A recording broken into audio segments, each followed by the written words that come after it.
inicio a nuestro estudio. Continuamos con nuestro estudio Diseñadas para Edificar. Hoy vamos a estar hablando, el tema de hoy es los desafíos para edificar. En la primera sesión del estudio vimos que la mujer fue diseñada como respuesta a una necesidad de algo que Dios vio que no era bueno. De hecho, fue lo único de su creación que vio Dios que no era bueno, y fue que el hombre estuviera solo.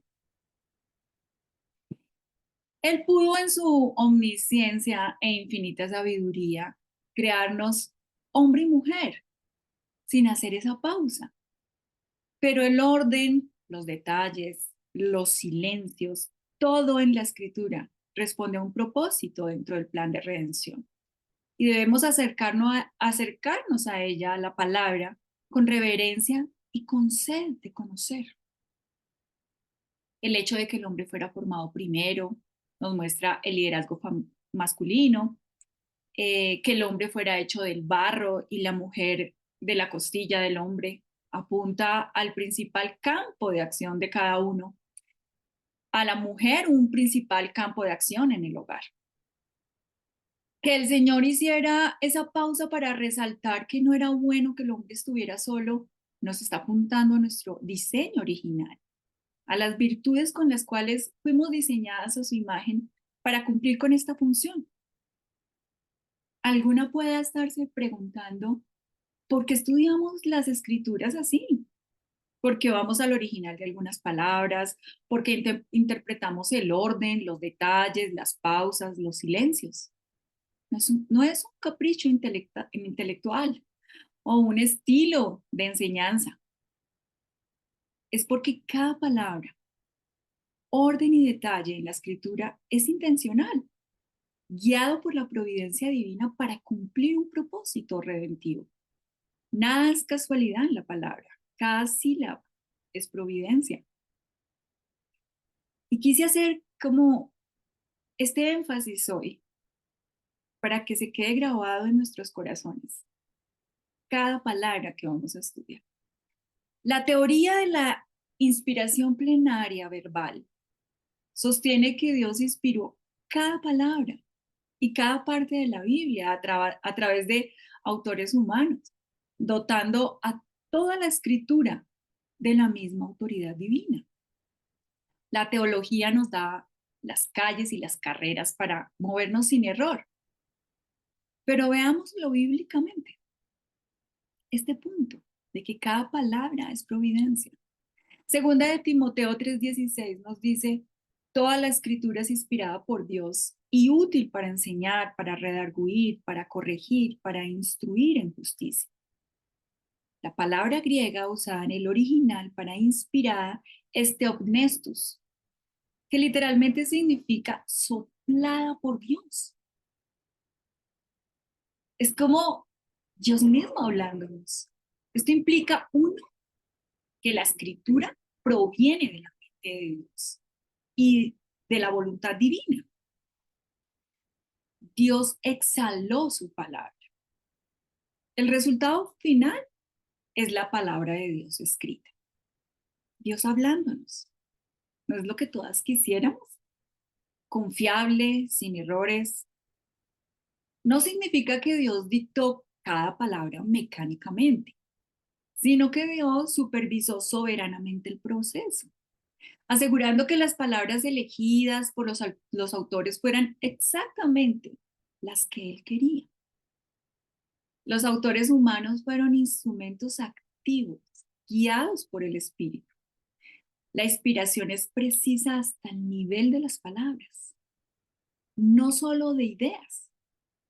Por tanto, estudiar la palabra en el idioma original nos acerca más al significado exacto que el Espíritu Santo quiso comunicar. Ningún idioma traduce perfectamente a otro. Los idiomas no son equivalentes palabra por palabra, y las que hablan dos idiomas que están aquí lo saben. A veces una palabra hebrea o griega contiene una riqueza de sentido que no se puede expresar completamente en una palabra española. Toda la escritura es exhalada por Dios. Es decir, que no solo partes, no solo las palabras de Jesús, o que la Biblia contiene la palabra de Dios, como equivocadamente dicen algunos. Toda ella es útil para enseñar, para redarguir, para corregir, para instruir en justicia. Todo esto nos enseña a leer con reverencia y exactitud. El estudio de la raíz de la palabra en el original, el orden, si fue antes o después de la caída.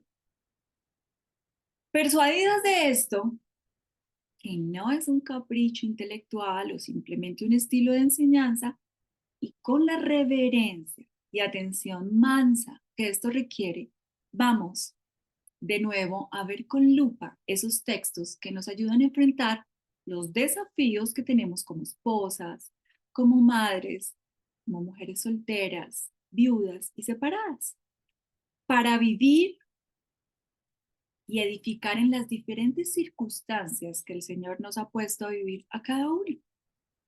Recordando siempre que el diseño, más que definir lo que hacemos, como cambiar pañales, trabajar en una oficina, vivir de la pensión de la viudez o de la vejez, define lo que somos a la hora de enfrentar lo que el Señor en su previdencia pone en nuestras vidas que hagamos. Es decir, no nos define lo que hacemos, sino lo que somos, ¿verdad? A la hora de enfrentar esa circunstancia o esa realidad que el Señor de su providencia nos ha puesto a vivir. Ya sea porque una mujer puede decir, bueno, es que yo soy soltera y tengo 50 años, o sea que es muy probable que ya no me case. Otra puede decir, el Señor me llamó a la fe estando separada o enviudé, o estoy casada con hijos pequeños y tenemos una economía muy difícil y mi esposo ha decidido que debo trabajar también. El punto aquí, porque lo hablamos en el taller, y muchas tenían esa duda, ¿no? Es que lo que necesitamos tener claro es el principio, porque hay muchas realidades aquí entre nosotras. Entonces es importante que estemos atentas al principio para que lo podamos aplicar. Es una guía realmente. Todo esto nos está dando un mapa con coordenadas. A veces nos sentimos un poco perdidas. Y hace 8 días, al final en el taller, hice una pregunta que pretendía saber qué expectativas tienen algunas, qué preguntas, qué puntos quisieran que se trataran.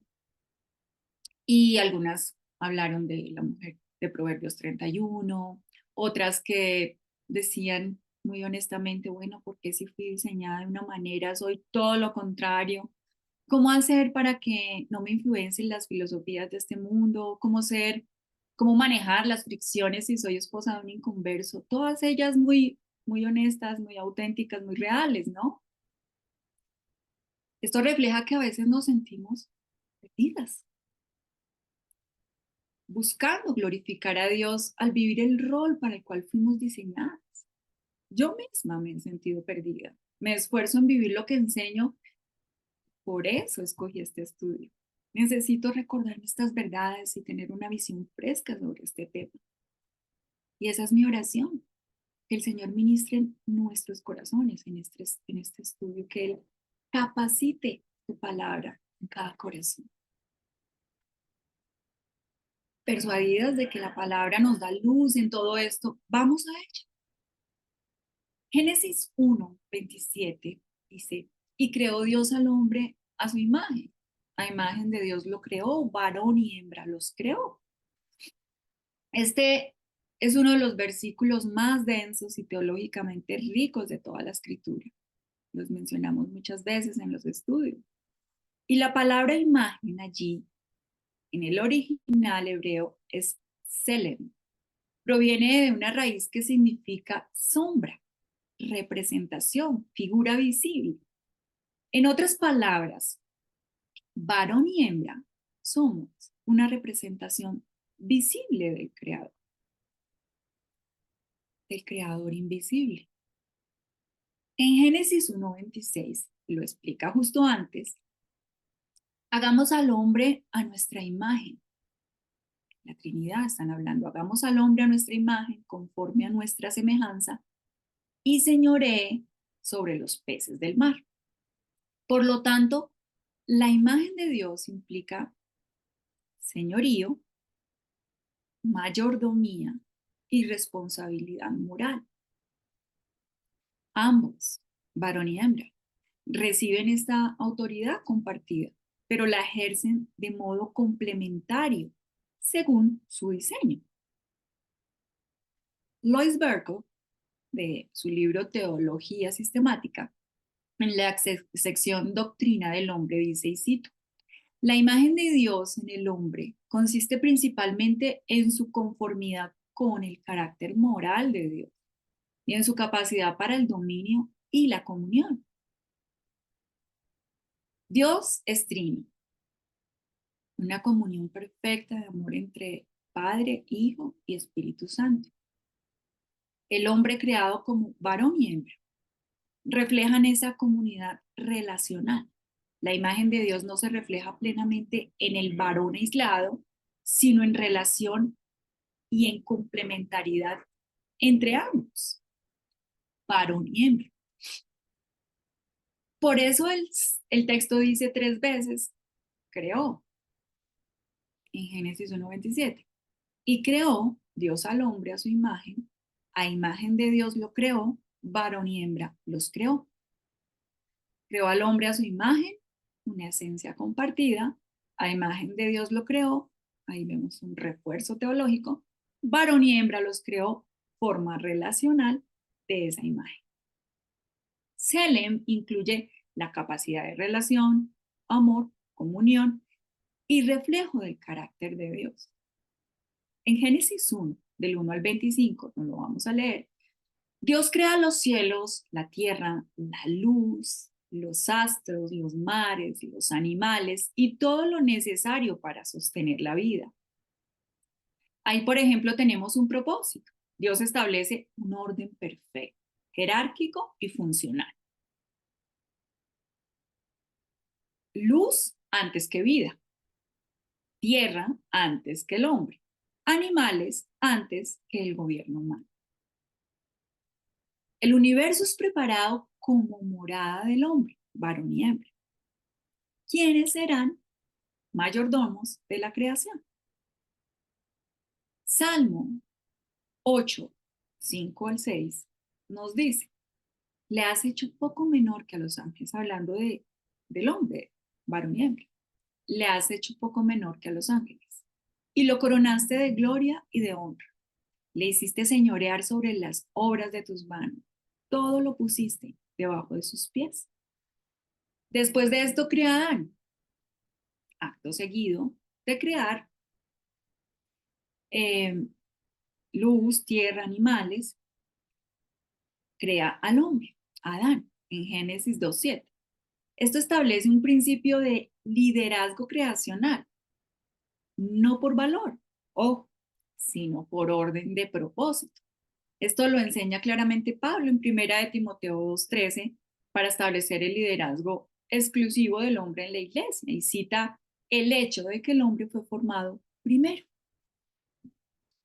Entonces ese orden no lo estamos estudiando caprichosamente, está ahí porque tiene un sentido. Después de crear a Adán, el Señor planta el huerto.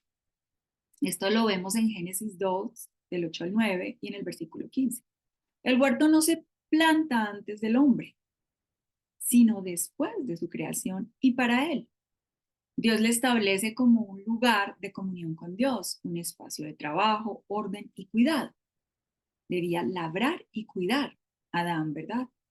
El entorno donde se ejercería la autoridad y obediencia, porque después viene el mandato del árbol. Antes de recibir esposa, el hombre recibe identidad, imagen de Dios, responsabilidad, trabajar y guardar, y autoridad espiritual.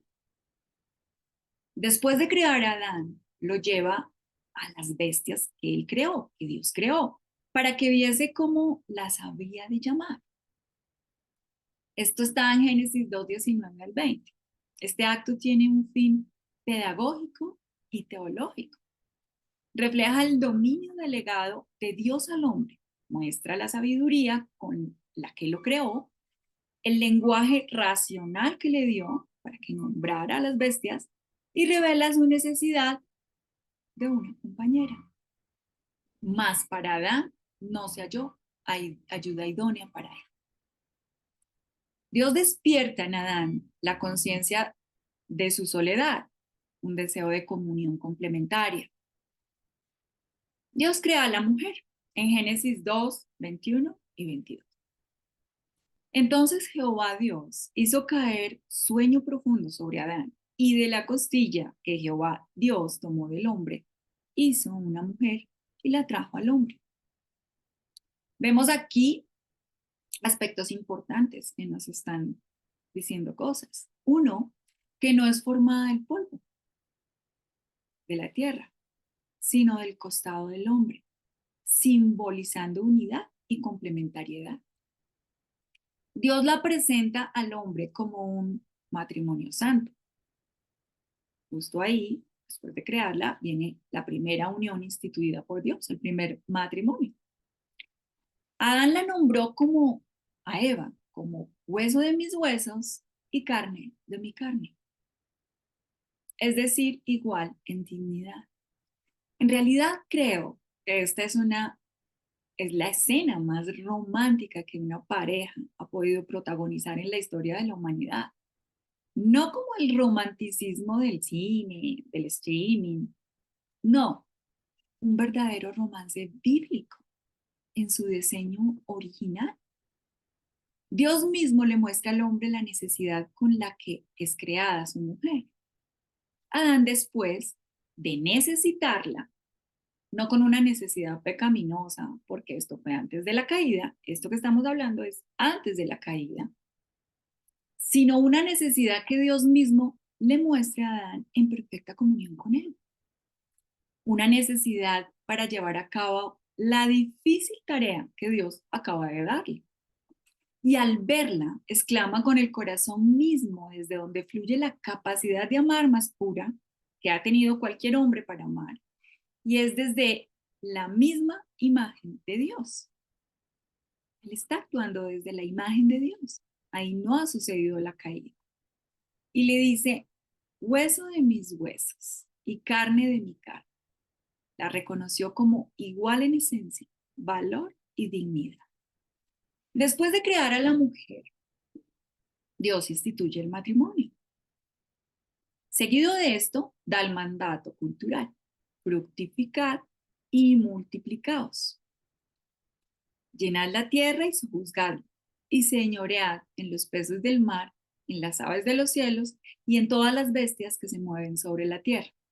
Adán y Eva tenían una misma meta que cumplir: sojuzgar la tierra, llenarla, uno al lado del otro, complementándose, cada uno con diferentes fortalezas, habilidades, roles, según el diseño de cada uno para llevar a cabo el mandato cultural. Que es evidente que el primer hombre necesitaría ayuda y no cualquier ayuda, una idónea para él y para la tarea asignada. Ezer Keneto, en el original, significa alguien que complementa a otra persona y la asiste para ser más fructífera. Ese es el significado de ayuda idónea. Alguien que complementa a otra persona y la asiste para ser más fructífera. Alguien que complementa es alguien que une, que en el momento de edificar tiene los detalles de la construcción. Dios forma al hombre tomando de la tierra, y una vez forma al hombre, lo pone a trabajar la tierra. La mujer fue tomada de la costilla del hombre, y desde la necesidad de crearle al hombre una ayuda idónea, desde él y para él. El culmen de esto se refleja en el matrimonio, pero no es exclusivo de este. El diseño original del hombre nos enseña que su principal función es el liderazgo, trabajar la tierra y la provisión. Y el diseño original para la mujer nos enseña que su rol principal es servir de ayuda a su esposo, a sus hijos, a otros.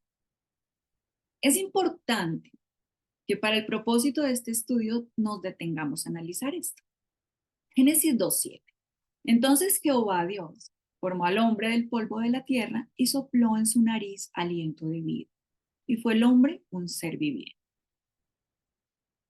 La palabra hebrea para formó acá, cuando Dios está formando al hombre, es yatzar, que significa formar, moldear, dar forma, diseñar cuidadosamente.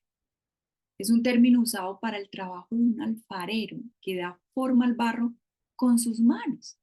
El Señor ya había creado, antes de crear al hombre, la tierra, su creación, la luz, los días, las noches, eh, las cosas que puso en ella, los animales. Y el término usado allí para crear no es este. Este es un término que implica intimidad, que implica relación. Él lo forma, lo moldea como un alfarero, le da forma cuidadosamente. Es un término que implica eso, intimidad. Dios no solo creó de la nada, como lo hizo con el resto de la creación, que es lo que conocemos como creación ex nihilo, que es de la nada, sino que formó personalmente al hombre como un artesano que da forma con detalle y propósito. Esto subraya intimidad, individualidad y propósito. Dios forma al hombre para un propósito moral, espiritual y relacional. El hombre es formado de la tierra con atención al trabajo, la estructura, la firmeza y la función. Ahí vemos el material, el polvo de la tierra, el vínculo con la creación física, el trabajo y la provisión, la forma, modelado por Dios, llamado al dominio, al orden, a establecer estructuras. Mandato fue puesto primero en el huerto para labrar y guardar. Rol de protector, líder y cultivador. El verbo yatzar sugiere fortaleza estructural y propósito funcional. El hombre está diseñado para formar, sostener y dirigir, y su diseño se relaciona con la acción y la responsabilidad. Ahora vamos a Génesis 2:22. Y de la costilla de Jehová, Dios tomó del hombre, hizo una mujer y la trajo al hombre. Aquí el término para hizo, una mujer, en el original es diferente. Es baná. Es el verbo para construir o edificar, usado generalmente para casas, altares y templos. No implica solo formar, sino dar estabilidad, belleza, relación y propósito interno. La mujer no es moldeada del polvo, sino edificada de una parte viva del hombre. Esto sugiere sensibilidad, relación, interdependencia y diseño para edificar. No dominar. Mientras el hombre fue formado para gobernar, la mujer es edificada para completar, nutrir y sostener la vida en ese gobierno. Es por esto que exhibimos características particulares, aunque no exclusivas, como imagen de Dios, nosotras las mujeres, el amor, el servicio, el deseo de mantener la paz, nutrir las conexiones, la capacidad emotiva y protectora de emociones, ayuda idónea. Y se extiende en sus funciones en la creación, en el hogar, en el trabajo, en las relaciones, en los hijos. Las mujeres enfrentamos diferentes etapas y todas y cada una desde sus diferentes etapas puede reflejar esto, este diseño, ya sea una madre con hijos pequeñitos, una mujer casada, madre de niños pequeñitos, o una mujer con hijos ya adultos, fuera de casa, o quizás una mujer soltera. Todo esto, todo este diseño de Dios para la mujer es útil, se extiende en todas estas esferas de la creación, aunque la mejor forma de verlo, insisto, es en la relación del matrimonio. Proverbios 14:1, y cito, dice, la mujer sabia edifica su casa, pero la necia con sus manos la derriba. Edificar o derribar. Veamos que edifica tiene la misma raíz que el edificar con el que Dios hizo a la mujer, que es diferente con el cual hizo al hombre, lo formó. Esta palabra se usa para la mujer sabia que edifica su casa, cumpliendo su vocación creacional.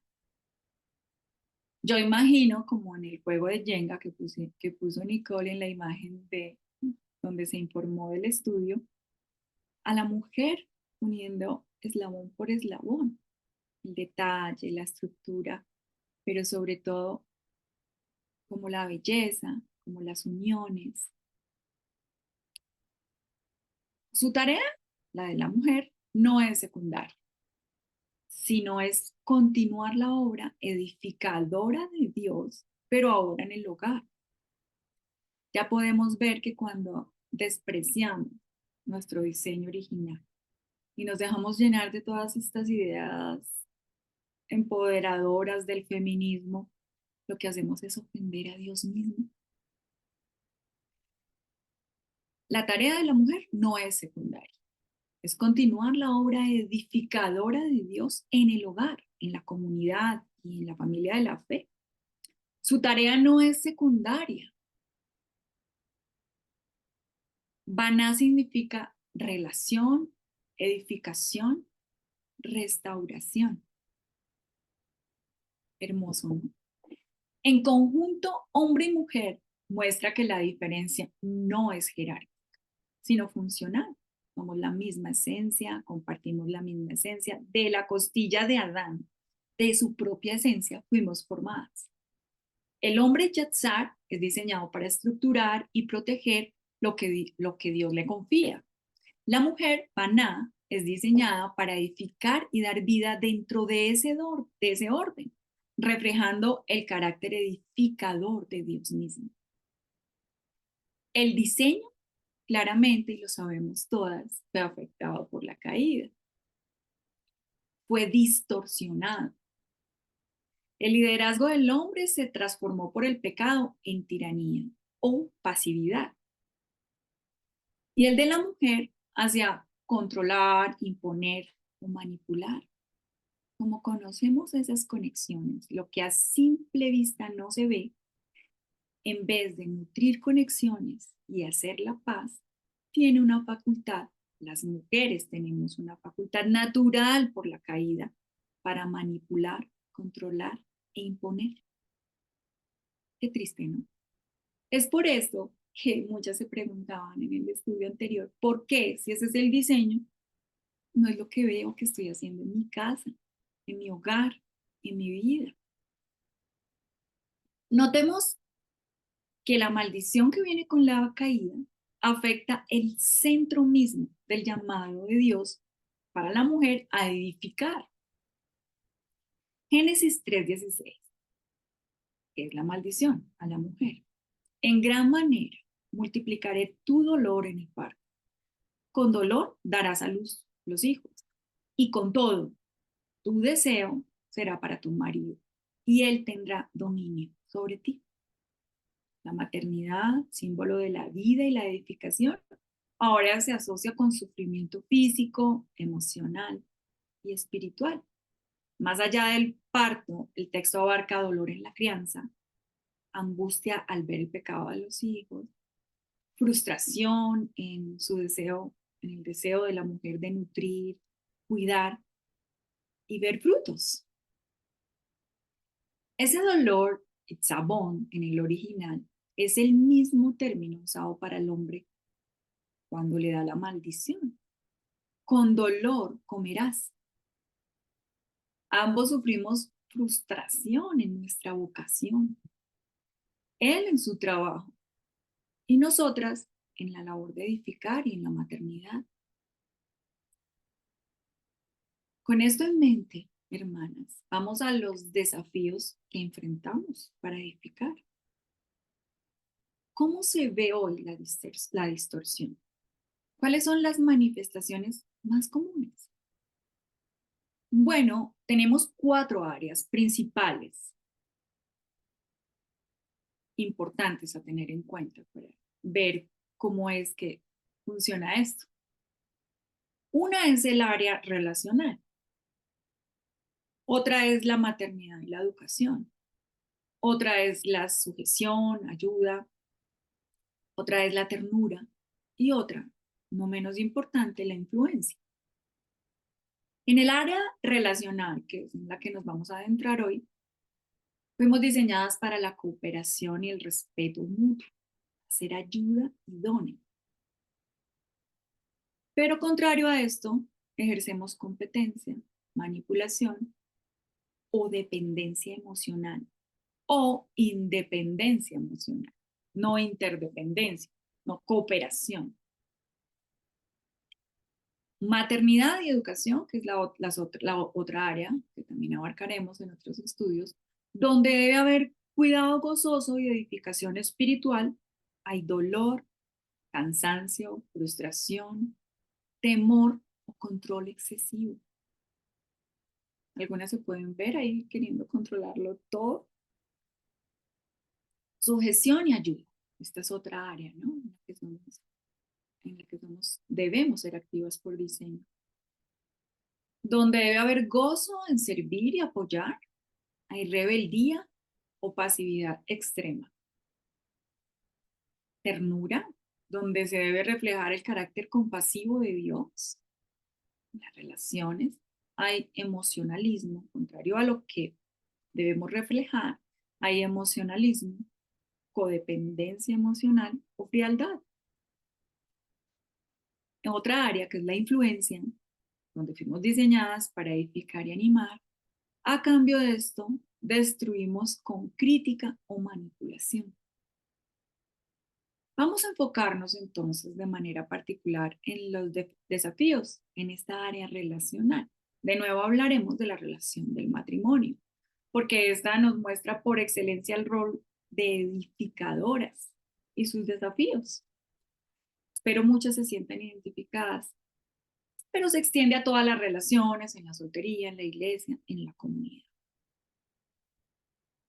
En el matrimonio, al relacionarnos con nuestros esposos y teniendo presente todo lo que hemos visto, el diseño original, los efectos de la caída, enfrentamos tremendos desafíos por el pecado, no solo del esposo, más aún por el pecado de nosotras mismas. No porque seamos más pecadoras, sino porque tu tarea y la mía, en cualquiera de los casos que enfrentemos, es con nuestro propio pecado. Someter cada pensamiento a Cristo y tener nuestra carne en sujeción es nuestra tarea. Tanto hombres como mujeres tenemos un lenguaje de amor que se convierte en nuestros lentes con los que vemos la vida y la forma como lo expresamos. El lenguaje de los hombres es el del respeto. La forma como ellos quieren ser amados es desde el respeto. Ser respetados por quien ellos son, independientemente de su desempeño. El lenguaje del amor de las mujeres es el amor, el trato suave, la cercanía, la comprensión, la estimación, la empatía, esa estimación que elogia y le da valor al esfuerzo que hacemos. Sentirnos amadas para las mujeres es como aire para respirar. Tiene todo el sentido desde el diseño. El liderazgo en el hombre y la sensibilidad, ternura y capacidad de conectar de las mujeres. Por eso en ellos va el respeto y en las mujeres el amor. Pero es la misma escritura la que nos refuerza esto. Efesios 5:33. Por lo demás, cada uno de vosotros ame también a su mujer como a sí mismo, y la mujer respete a su marido. Por lo demás, cada uno de vosotros ame también a su mujer como a sí mismo, y la mujer respete a su marido. Amor y respeto. El verbo griego para ame, cuando le dice por lo demás cada uno de vosotros ame también a su mujer, está hablando a los hombres, es agapao. Implica amor sacrificial, no emocional. Es el mismo tipo de amor con que Cristo amó a la iglesia.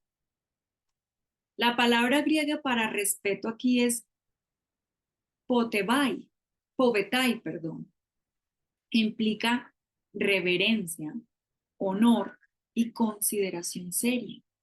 El concepto no es sumisión servil, sino honra voluntaria. Cuando una mujer no se siente amada, ella responde con irrespeto. Cuando un hombre se siente irrespetado, él responde con desamor. Es un círculo vicioso que termina por destruir una relación.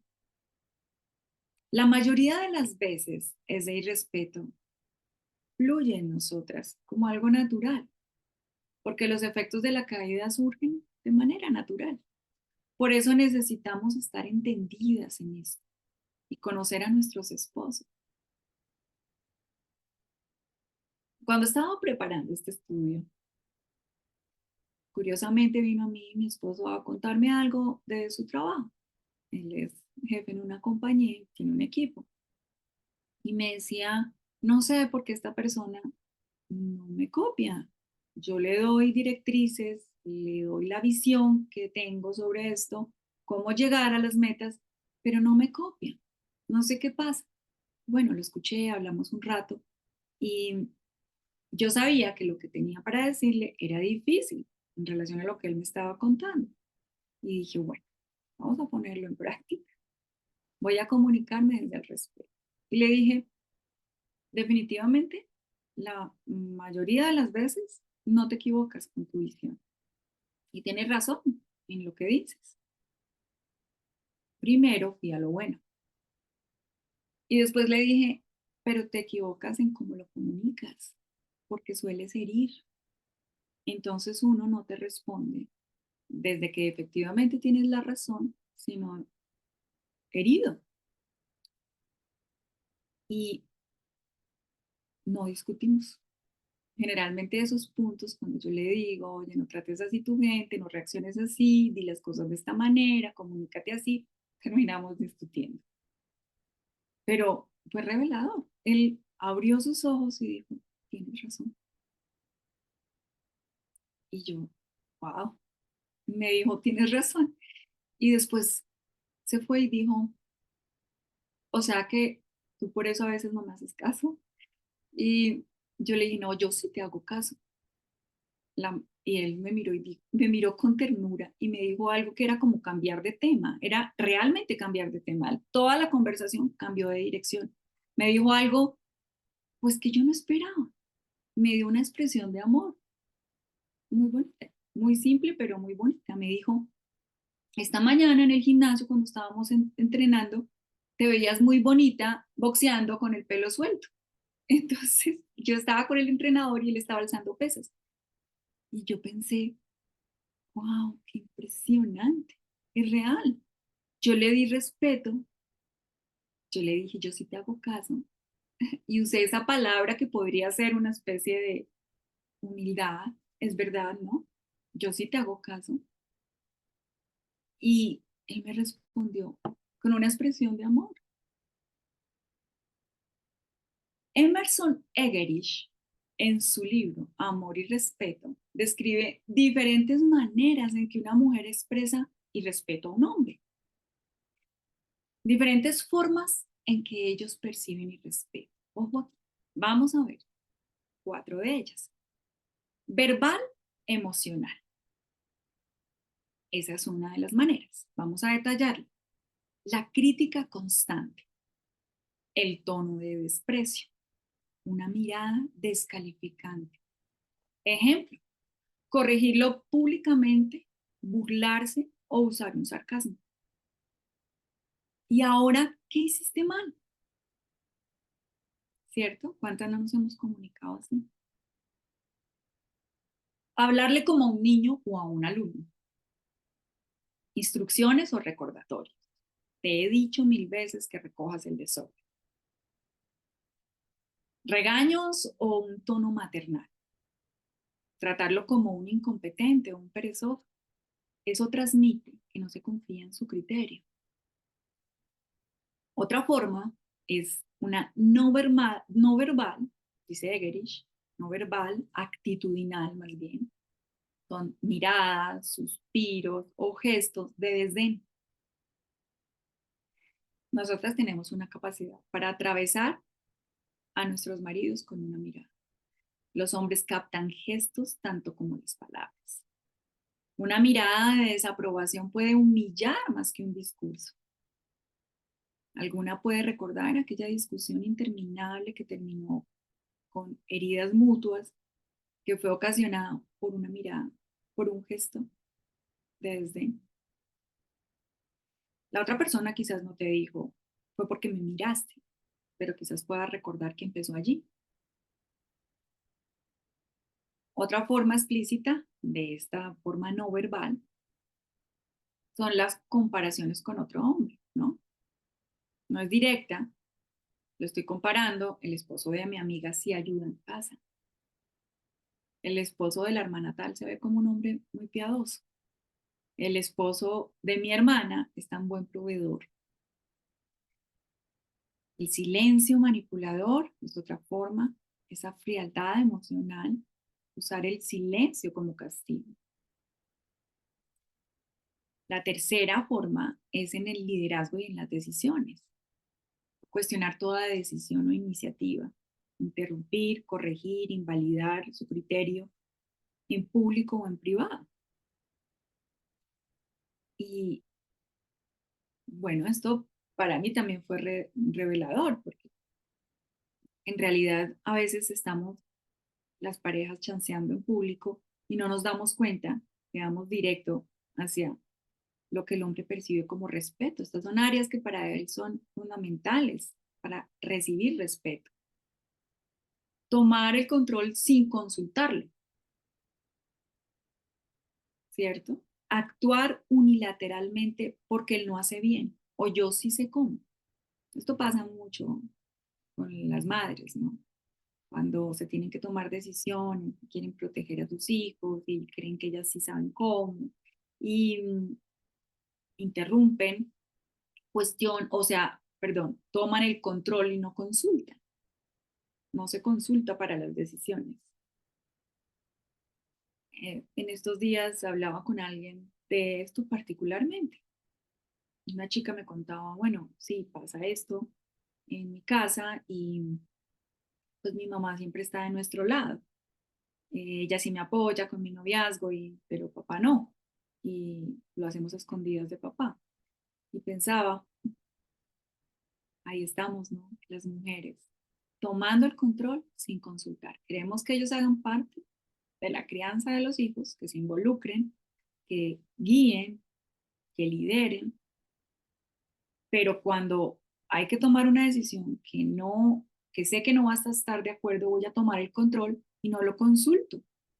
Desautorizarlo frente a los hijos, por ejemplo. Es otra forma que afecta justo el liderazgo y las decisiones. Eh, o frente a familiares, contradecirlo frente a terceros. Mina su autoridad y su confianza. En lo espiritual, minimizar su rol de guía espiritual. Yo soy la que ora, él no entiende las cosas de Dios.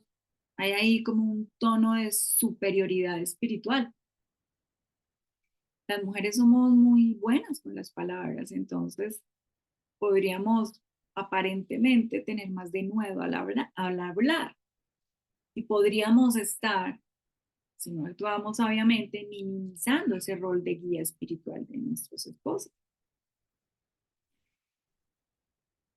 Eso no solamente lo ve uno con los esposos, ¿no?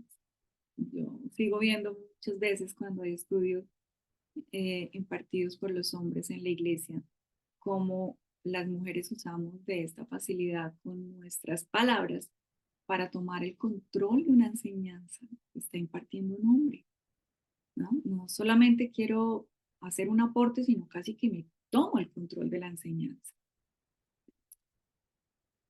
En lo íntimo, bueno, ahí en lo espiritual también hay esto del desinterés por su visión o por sus convicciones, ¿cierto? Y es cuando mostramos indiferencia, cuando el otro comparte algo que le inspira o que le desafía. En lo íntimo, que es otra área. Y es ese rechazo sistemático o uso del sexo como herramienta de control. La falta de intimidad no solo es física, comunica desdén, desaprobación o castigo, rechazo. Lo cierto es que la mayoría de las veces no es algo premeditado. Respondemos más desde el miedo a no ser amadas. Yo sé que muchas ahí dirán, yo no, yo no hice esto, no miré así, no dije, intervine cuando él estaba hablando, no tomé el control de la situación premeditadamente para mostrarle irrespeto. Es porque respondemos más desde el miedo. ¿Y cuál miedo? Pues el miedo a no ser amadas, el miedo a no ser amadas, ¿cierto? Pero ellos no oyen ese miedo, solo perciben desprecio. Para ellos ese irrespeto es una señal de desprecio, porque ese es su lenguaje del amor. Por eso el cambio comienza cuando damos la lucha, llevando nuestros temores, miedos y preocupaciones al Señor. Cuando elegimos comunicar respeto, incluso cuando estamos de acuerdo, cuando no estamos de acuerdo y cuando sentimos algo como desamor de ellos. Eso lo hacemos cuando llevamos nuestras cargas al Señor. El amor primero asciende y después se extiende, o quizás primero desciende, porque yo medito sobre el amor que desciende hacia mí por parte del Señor y después lo extiendo hacia los míos en forma de respeto a mi esposo. No que aprobemos o simplemente callemos lo malo, el pecado que el otro hace. Ese no es el llamado en el respeto, porque muchas creen que ese es el llamado, a callar, y muchas callan, callan, callan, pero están guardando resentimiento, mantienen una actitud eh, quizás de desdén, de pesimismo ante el liderazgo de su esposo. Callan y callan, pero realmente no están edificando. Es que lo comuniquemos sabiamente, que es diferente, dándoles el honor y el debido respeto. Y esto es algo que quiero que nos llevemos todas esta noche en nuestros corazones. El respeto, hermanas, es la semilla que hace florecer el amor conyugal. El respeto es el fundamento, la base para edificar el hogar y las relaciones. Yo sé que muchas puedan estar heridas. Muchas pensarán, es que no conoces a mi esposo. Y claro que las entiendo. Yo también sé lo que es estar herida y querer responder desde ahí. Él no me mostró amor, yo respondo naturalmente con mi respeto. Respondo desde la herida, pero también sé lo dulce, hermanas, que es llevar mis heridas al Señor. Meditar en su amor redentor, en la verdad. Y hay que decir algo, hermanas, en su amor apasionado. De principio a fin, en las Escrituras vemos a Dios manifestando amor. expresando su amor en múltiples maneras, en la creación, en la revelación progresiva, en el cuidado por su pueblo. Solo un amor apasionado, hermanas, es infinito, eterno, que entrega a su Hijo amado en favor de un pueblo. ¿Pueden recordar a Abraham levantando el hacha contra su hijo? El que tanto había esperado, el hijo de la promesa. ¿Podemos imaginar eso en Dios? En Dios mismo, que amaba, que ama infinita y profundamente y perfectamente al Hijo y lo entrega en favor por un pueblo, en favor de un pueblo. Solo un amor así es un amor apasionado, un amor redentor que derrama su propia sangre en favor de un pueblo. Solo un amor tierno y consolador nos muestra con fulgor ese amor en el corazón, el amor del Padre y del Hijo.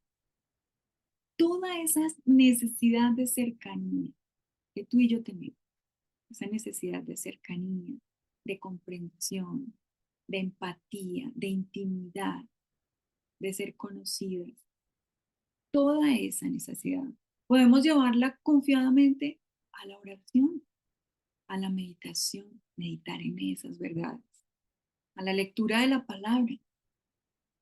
Y así nuestras heridas son sanadas, somos consoladas y el Espíritu Santo nos muestra ese amor eterno con el que hemos sido amadas. Y ese amor se extiende en forma de respeto intencional por nuestros esposos, a pesar de lo que ellos sean, ¿cierto? ¿Cómo se ve el respeto redentor según Egerich, el autor del libro Amor y Respeto? Me pareció muy importante esto en este libro porque las mujeres tenemos otra manera de pensar que los hombres se sienten amados, ¿no? Entonces, lo que les contaba con mi esposo, yo más fácilmente si le hubiera querido expresar amor le hubiera dicho te amo, pero le expresé respeto y él me respondió con una expresión de amor. Entonces, es revelador tener esto por parte de un hombre, del autor de este libro, que lo explica con claridad. ¿Cómo se ve el respeto redentor? Según Egerich, se ve de esta manera. Escuchar sin interrumpir.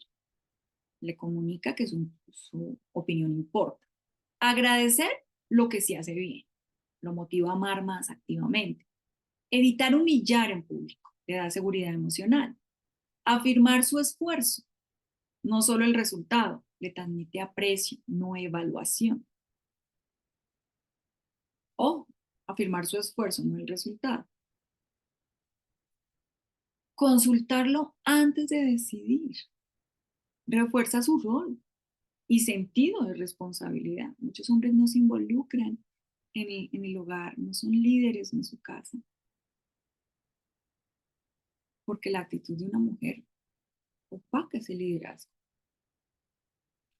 Mostrar admiración genuina. Ojo, porque quiero devolverme aquí, consultarlo antes que decidir. Y lo importante que es que nosotras terminamos por incentivar ese liderazgo. Pero muchas mujeres equivocadamente han entendido, y uno lo escucha con frecuencia y lo ve con actitudes, que creen que incentivar el liderazgo del hombre es párate, habla, ora delante de todos, lee, haz esto, haz lo otro, y tú por qué no, y tú por qué no. Eso no es incentivar el liderazgo, hermanas, eso es todo lo contrario, eso es apabullarlo. Ojo, una forma activa aquí, consultarlo antes de decidir. En vez de estar hablándole como si fuera un niño, ¿por qué no te paras? ¿Por qué no hablas? ¿Por qué no oras tú? ¿Por qué no haces? ¿Por qué no? ¿Cierto? Obligándolo, o sea, tratándolo como un niño. ¿Por qué no vamos más bien a esto que nos cuesta todavía más? Consultarlo antes de decidir, aun cuando podemos sospechar que su decisión no nos va a gustar. Pero lo consultamos, expresamos en qué no estamos de acuerdo con respeto y nos alineamos a su liderazgo. Eso sí es incentivar el liderazgo. Mostrar admiración genuina, ¿no? esa admiración que hacía, muchas mujeres nos quejamos de que las expresiones de amor de los primeros encuentros románticos no están presentes, pero en muchas de nosotras ya no está tampoco esa mirada que admira, esa admiración genuina por el otro. ¿Y por qué? Porque siempre estamos pensando en lo malo. Recordemos que nuestros pensamientos mueven nuestras emociones y nuestras emociones nuestra voluntad. Si todo el día estaba pensando, no me arregló esto, no quiso comprar esto, no habló con los niños, no habló conmigo, llegó tarde, y alimenté solo esos pensamientos. Pues cuando él llegue, yo voy mi voluntad, mis emociones van a ser movidas hacia lo malo. Pero si yo trato de pensar en lo bueno, que de seguro todas tenemos una lista muy larga de cosas buenas que pensar en relación a nuestros esposos, podemos mostrar una admiración genuina. Siempre tendemos a pensar en lo malo. Recordemos que la Biblia nos dice en qué pensar, en todo lo bueno, en todo lo que es digno de honra, en eso pensar. Colosenses 3, del 8 al 10, nos dice, pero ahora dejad también vosotros todas estas cosas: ira, enojo, malicia, blasfemia, palabras deshonestas de vuestra boca. No mintáis los unos a los otros, habiéndoos despojado del viejo hombre con sus hechos, y revestido del nuevo, el cual conforme a la imagen del que lo creó, se va renovando hasta el conocimiento pleno. Vemos aquí el acto de despojar y revestir, quitar y poner. Es así como la palabra describe la santificación. Necesitamos quitar nuestros pensamientos y poner allí los pensamientos de Dios. El amor o desamor de nuestros esposos no debería definirnos, hermanas, ni a ti ni a mí, aunque nos duela, sino lo que nos define es el amor de Dios, que nos dice, con amor eterno te he amado, por tanto te prolongué mi misericordia. Jeremías 31:3. ¿Quieres romper el círculo vicioso del desamor y el irrespeto en tu hogar? Lleva tus cargas al Señor. Medita en su amor y en el regalo de tu salvación, en cómo se acercó el Señor a ti con ternura y de forma particular para enseñarte pecado, justicia y juicio. Y en cómo hoy puedes ir a las Escrituras y conocerle cada día más. En cómo un Dios perfectamente santo, bueno y justo se ha acercado a ti para salvación y a mí, para relacionarse con nosotras íntimamente y mostrarnos cosas que ojo no vio jamás. Amor, consuelo, perdón, gozo, reconciliación, misericordia y verdad. Y ve con esa llenura y practica el respeto de manera intencional. Juan Calvino, en la institución de la religión cristiana, dijo, y cito, la imagen de Dios es la excelencia que distinguía a Adán antes de su caída, restaurada en Cristo para los elegidos. Y recordemos aquí, hermanas, que es restaurada ya, pero todavía no. Estamos en el proceso de santificación y necesitamos de su gracia todos los días, porque separada de Él nada podemos hacer. La gracia no es algo que viene una vez y ya, es un flujo constante en nuestras vidas. Separadas de Él nada podemos hacer. Como los pámpanos a la vid, ahí hay un flujo constante de información. Ahí nosotras necesitamos ese flujo constante de gracia. ¿Quieres vivir el diseño de Dios para ti? ¿Quieres edificar tu hogar, tus relaciones? ¿Quieres ser ayuda idónea, nutrir conexiones, sembrar la paz en tu hogar? Cultiva una relación personal con Cristo, hermana, porque la gracia es un flujo constante. El Señor está formando en nosotras la imagen de Cristo y las relaciones en el matrimonio son un instrumento santificador. Nuestro dolor ante el desamor. No estamos hablando de maltrato y abuso. Si estás experimentando eso, acude a tu pastor y a las autoridades. Estamos hablando de las expresiones de desamor dentro de los límites de la no violencia. Esas son herramientas en manos del alfarero, que en la redención obrada está forjando en nosotras la imagen de Cristo. Y sabemos que a los que aman a Dios, todas las cosas les ayudan a bien. Esto es, a los que conforme a su propósito son llamados. Porque a los que antes conoció, también los predestinó para que fuesen hechos conformes a la imagen de su Hijo, para que Él sea el primogénito entre muchos hermanos. A eso fuimos predestinados, a ser a la imagen de Cristo. Luego, nuestro dolor en las relaciones son herramientas poderosas en las manos del alfarero, de nuestro alfarero Dios, que está forjando en nosotras, en ti y en mí, la imagen de Cristo. Oremos para terminar, hermanas. Gracias, Señor, por tu palabra. Señor, gracias por acercarte a un pueblo para salvación, por relacionarte con nosotras de manera íntima. Gracias, Señor, por lo que haces en cada corazón, en el mío, de las hermanas. Padre, te pido que capacites la palabra que hemos hablado hoy para que nuestras vidas sean transformadas y podamos vivir el diseño que tú impusiste en nosotros, que podamos respetar a nuestros maridos, que podamos edificar nuestro hogar y nuestras relaciones. Te lo hemos orado, Señor, en el nombre de Cristo. Amén.